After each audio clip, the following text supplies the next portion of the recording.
Estamos iniciando mais uma semana e hoje nós vamos entrar num conteúdo novo.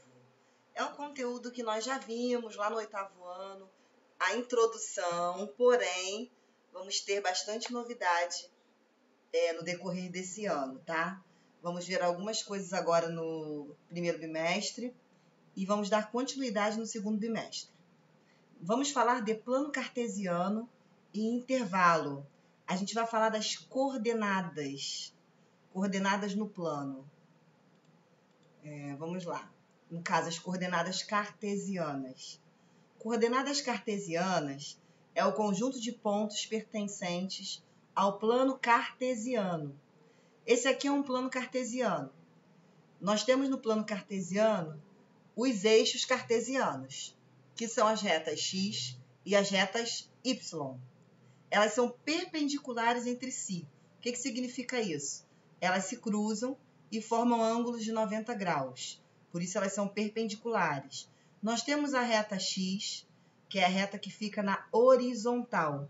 Essa reta é chamada de eixo das abscissas. Tá? Vocês precisam gravar, memorizar esses nomezinhos aí. Vão ser bastante usados. Eixo das abscissas é onde está a reta x. Eixo das ordenadas é onde está a reta y. Ela está na vertical, reta y, eixo das ordenadas, tá ok? Vamos lá. Nós temos no plano cartesiano os pares ordenados. Isso aqui, esse tipo de representação, nós vimos anteriormente, lá no caso no 8º ano, para achar esses pares. Lembra que quando eu apresentei para vocês, eu falava direto, gente, é como se vocês estivessem jogando batalha naval. Vocês colocam lá um número e uma letra e marca aquele ponto ali. Ó, o par ordenado é o conjunto constituído de dois elementos sempre na mesma ordem, x e y. O par ordenado vai vir sempre nesse modelinho aqui. Primeiro x, depois o y. Tudo que está na reta x, depois tudo que está na reta y. Vamos ver aqui, ó, esse ponto P. Tá vendo? Primeiro o que está no x, depois o que está no y. Aqui, esse exemplo não está com números. Está só sendo representado com letras. Nós vamos ver mais para frente numericamente. Vamos lá. Aqui, ó. Vamos ver com exemplos numéricos, os pares ordenados. P1. Aqui é o P1, tá de cabeça para baixo. P1, 4 e 2. O 4, que é o primeiro valor que está aqui no par ordenado, é o meu x. E o 2 é o meu y. Aí eu vou encontrar esse ponto aqui, ó. 4 e 2. No P1, x é 4, y é 2. O desenho não está muito perfeito não, tá, gente? Mas acredito que dê para entender, ó. O P2, x vale 1, y vale 6, ó. X vale 1, aí vai ligar no y, ó. Y vale 6, tá vendo? P3, o P3 está aqui, ó. X vale menos 3 e o y vale 1. Sempre o x na frente e o y depois, tá bom? Isso vocês não podem esquecer. Outra coisa, nós temos o plano cartesiano, tem a reta da abscissa e da ordenada, certo? Que é a reta x e a reta y. Nós podemos encontrar no plano cartesiano os pares ordenados, tá ok? Que pode ser localizado em partes do plano, esses pares ordenados. O plano ele é dividido em algumas partes, que no caso são 4 partes. São chamados de quadrantes. Tá vendo? Aqui nessa parte é o primeiro quadrante. É onde só tem positivo de x, só tem positivo de y. Ó, é o primeiro quadrante. Você vai numerar os quadrantes em ordem, como é que eu posso dizer? É ao contrário, sentido anti-horário, tá vendo? Não é o sentido horário, é o sentido anti-horário. Aqui é o primeiro quadrante, aí ao lado, segundo quadrante, que é onde estão os negativos do x e os positivos do y. Aqui embaixo, terceiro quadrante, que é onde só tem negativo, negativo do x, negativo do y. E o quarto quadrante, que é o positivo do x, negativo do y, tá? Então, sempre começa aqui o quadrante, o primeiro, e você vai colocando em sentido anti-horário. Primeiro, segundo, terceiro e quarto quadrante, tá ok? Então, essa é um lembrando geral, um reforço geral dos pares ordenados no plano cartesiano e a divisão do plano cartesiano. Tá legal? Agora vamos estar vendo também, que também se encontra nessa unidade, a representação de intervalos. Vamos lá. Aqui, e os intervalos? Como que funciona? Vamos lá. Intervalos reais são parte da reta real, subconjuntos de R. Reais, o que são reais? Os números reais são todos os números existentes. Podem estar dentro dos números reais os números naturais, os números inteiros positivos, os inteiros negativos, os racionais, os irracionais, todos fazem parte dos números reais. E os números reais, eles podem estar representados numa reta real, certo? Naquela reta numérica, onde entra os positivos, negativos, todo mundo lá. E aí, eles são representados por intervalos. Por exemplo, vamos ver aqui. Nós temos o intervalo fechado e o intervalo aberto. E o que isso significa? Eu vou mostrar aqui simbolicamente, depois nós vamos ver numericamente, tá? Aqui, ó, intervalo fechado A e B. Então, os intervalos eles são limitados de extremos A e B. Então, vamos ver como funciona isso, ó.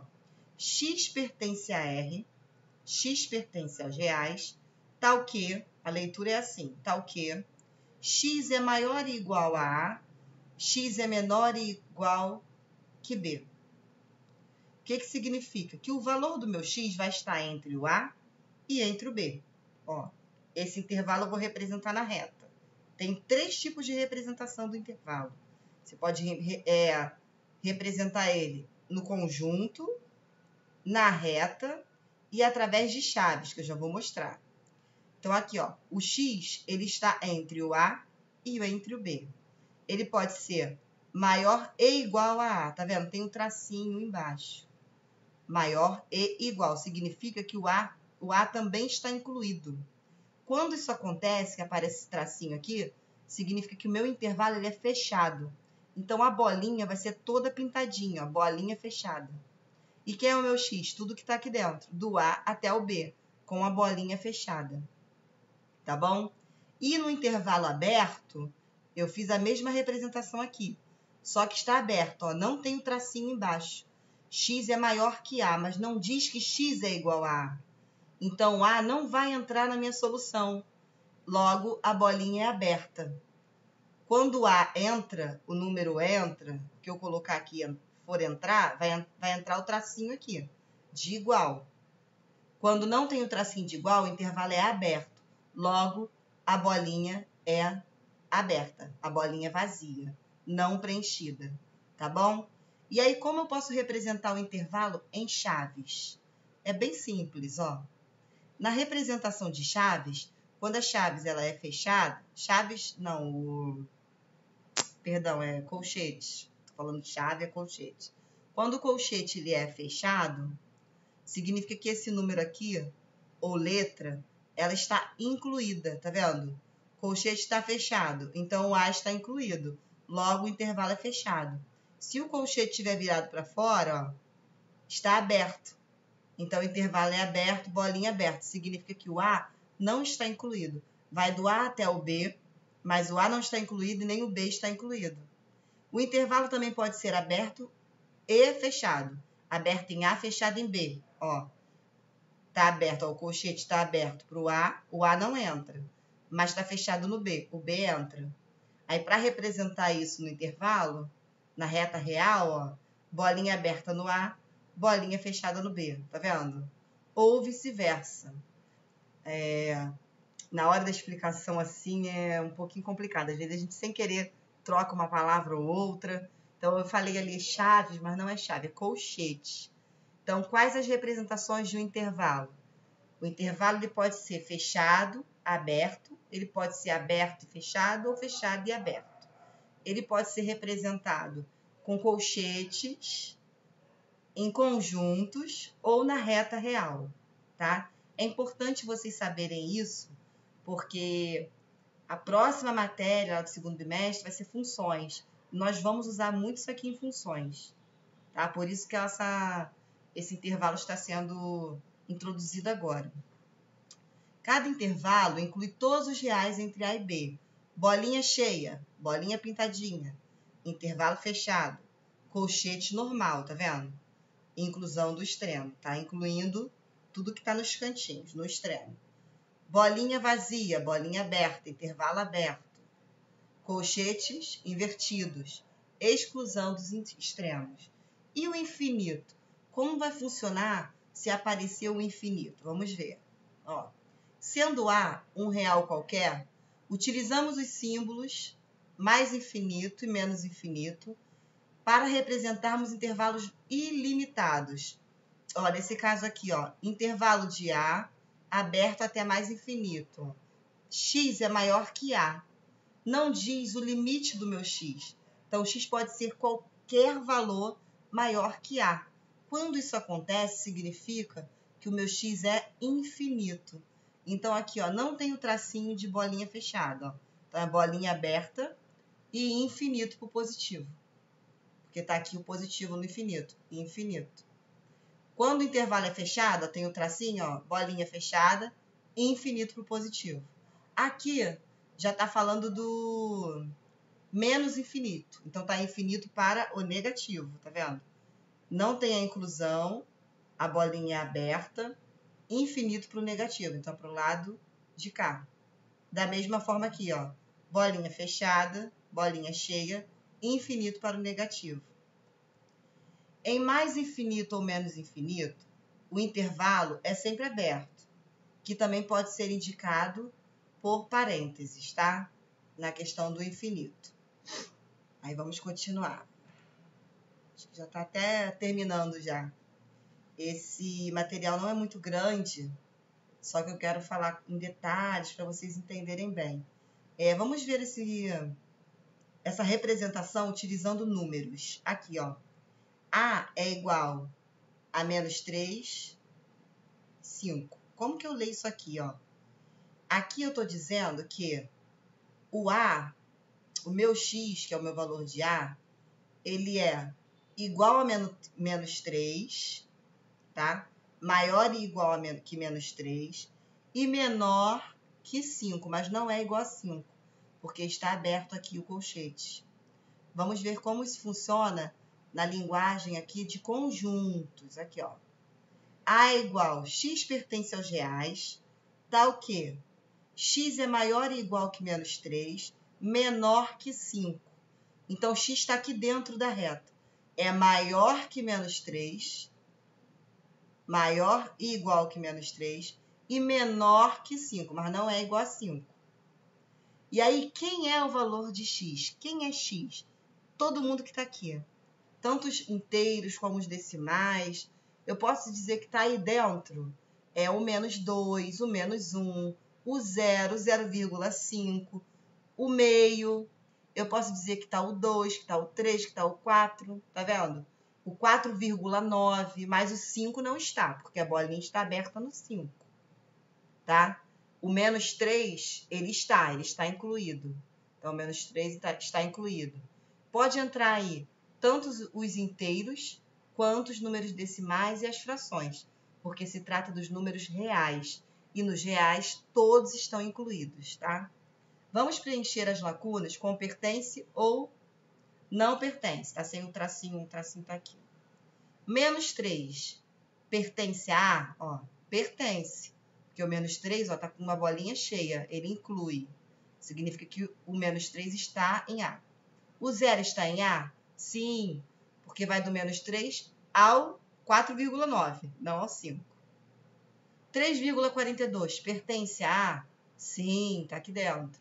O 5 pertence ao A? O 5 aparece aqui, porém ele não pertence ao A, porque a bolinha está aberta. 7,2 pertence ao A? Não, vai passar. 4,99 pertence a A? Sim, porque é menor que 5. Menos raiz de 10 pertence a A? Aí você tem que saber qual é a raiz de 10. Para você achar a raiz de 10, você vai trabalhar a raiz aproximada. Se a raiz de 9 é 3, A raiz de 10 vai ser um número maior que 3. No caso, maior que menos 3, tá vendo? Maior não, menor, né? Então, esse número vai estar aqui, ó, na frente do menos 3. Logo, não vai pertencer ao A. Ó, raiz quadrada de 27. Também vai dar um número aqui na frente do menos 3. Menor que menos 3. Tá falando maior é menor. Também não pertence ao A. E 4,9999 é uma dízima periódica. Pertence ao A? Essa dízima periódica não vai pertencer ao A. Por quê? Toda dízima periódica, ela tende àquele número ali. Então, 4,99999 tende a 5. Esse valor aí, se você for transformar, usar aquelas regras de transformação, você vai encontrar o 5. Logo, não vai pertencer. Tá bom? Eu espero que tenha ficado um pouco claro para vocês esse primeiro momento de plano cartesiano de intervalo.